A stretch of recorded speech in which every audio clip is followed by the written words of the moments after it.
like a bad like representation on like how I'm expecting my students to be able to learn the material I'm giving them. So, good morning. I was gonna say boys and girls, but you're girls. Morning, girls. Today we're learning about square roots. Who can tell me the square root of 64? Kylie? Of 64. The square root of 8. I wanted you to give me the wrong ones. Oh, 9. 9. Monica? 10. 10. Okay. Lizzie? No, it's 7. 7. You're right. Okay, now it's time to assess, okay? So here's the test on what we just We're learned. taking a test already? Yeah, you guys are fine. You did really, really good. We all had different answers. They were all correct in my heart. Okay. What's our question for the test? Oh, pretend that it had like 1, 2, 3. Sorry. Okay, so a test question B, what's the square root of 36? What's the square root of 49?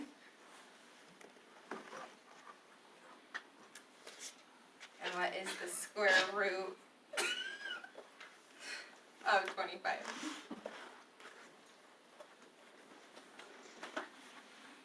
Alright, great. Good job. You guys feel like you learned something? I guess scores are gonna stay, right?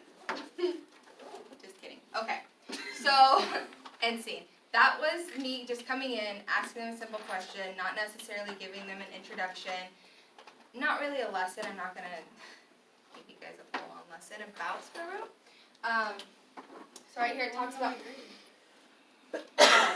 everybody got F's. What makes an effective lesson is the objective, instruction, and then the assessment.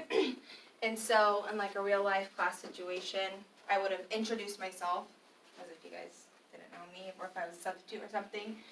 I would have talked about introduction of the square root, what it could possibly mean, how to solve it, how you're going to be able to multiply all that. And then I would go over the lesson, like the square root of 4 is 2. And then I would have done the assessment after making sure that your guys' feelings and thoughts and questions were all clarified. So yeah. Any questions? You guys? Any questions? You guys back there? No? I want to, but I can ask it on the PowerPoint for class. Because That's I was good. trying to figure out what grade you were teaching, because you never told us. Oh, square root's usually like late 5th grade, I think. Okay. Anybody else? On how to teach an effective lesson?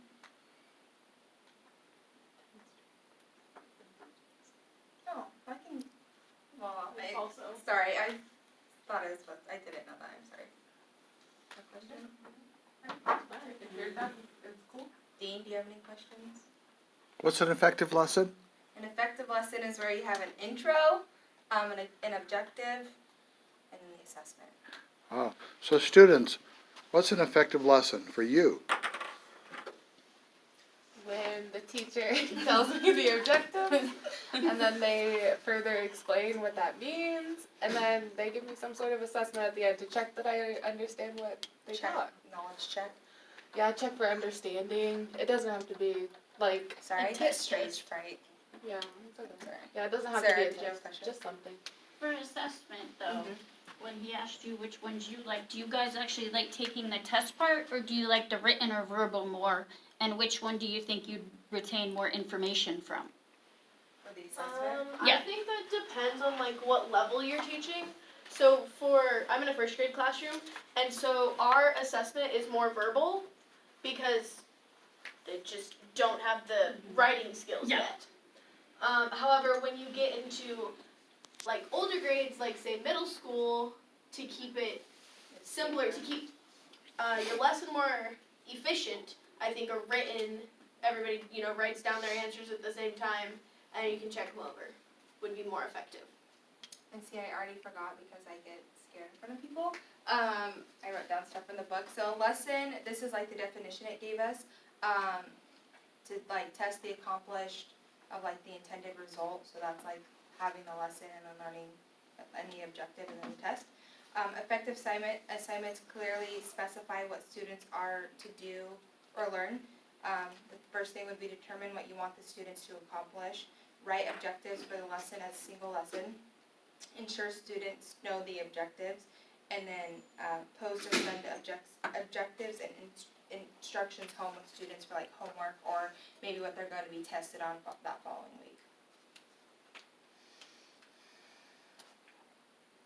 Told you I don't want to Can you also do, have more than one assessment on the same subject to the same student, because, like, let's take me. Yeah. I'll be the first one to tell you, I can't do testing, I hate testing, I panic, I overthink, I do all that, okay? So would you still just grade me on that paper, or thinking you know I could do better, pull me aside and make me take a different assessment and take that score instead? Well, and that's one of those things you can do, you know, as a classroom teacher, especially like just focusing on this lesson, like you can apply it to other lessons, but as Bailey said, this usually comes late in 5th grade, so you've been with those kids all year. You know who reacts best to what type of assessment, so you can absolutely vary up the assessment to see if your lesson was effective. Or not put too much weight on just one assessment. Like Yeah. have multiple different assessments, but like at the same weight, and they're not all, not like you taking the one written test is gonna bring you down all the way. Okay. Because like I know with some of the state assessments, if you don't pass them, you can't graduate, at least on the East Coast. Well, So and how does that the way work? that is here is, yes, we have the state assessments, the Smarter Balance, the Oaks, whatever Yeah. it's called now. Yeah. But if you don't pass those, you can submit work samples. So where you do work that shows your knowledge in that subject, you can use your SAT scores, your ACT scores. I believe one of those. There's another sort of test that's not the Smarter Balance that you can pass called Work Keys. So there's lots of different ways to meet that standard without passing the state assessment. So you can graduate. Are there like any questions on how to build a lesson? So it wasn't necessarily over assessment, that was like one of the factors, but Okay, so what's the best way to build a lesson? Meet those three. Meet the learning triangle. No, having an introduction I think is super important, and it doesn't have to be like a full out like, today is October 16th and we're going to go over this.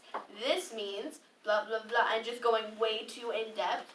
It can be, you know, it's math time, guys. We're gonna learn about square roots. This is what square roots means.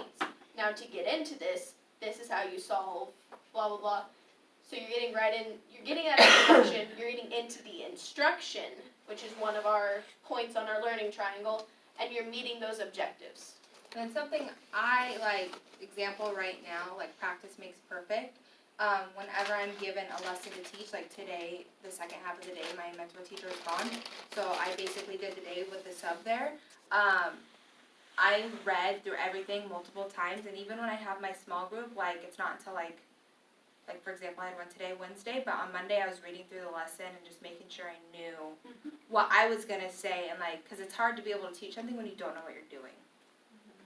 Can the triangle work backwards too, or is it only one directional? Well, a lot of people, I know a lot of teachers that give the assessment first, go over the objection, and then like see what they know because first. your assessment could be a pre-test, teach the lesson, post-test. Can you start also instruction, then objective, then assessment? Or is it I- only one way or another? I personally feel like instruction and objectives kind of go together, because you're instructing, you're giving the instruction about the lesson. The lesson is the objectives the curriculum wants you to learn. So they kind of go hand in hand, and then your assessment is over the objectives you instructed. Is that why you can make backwards lesson plans? Sure.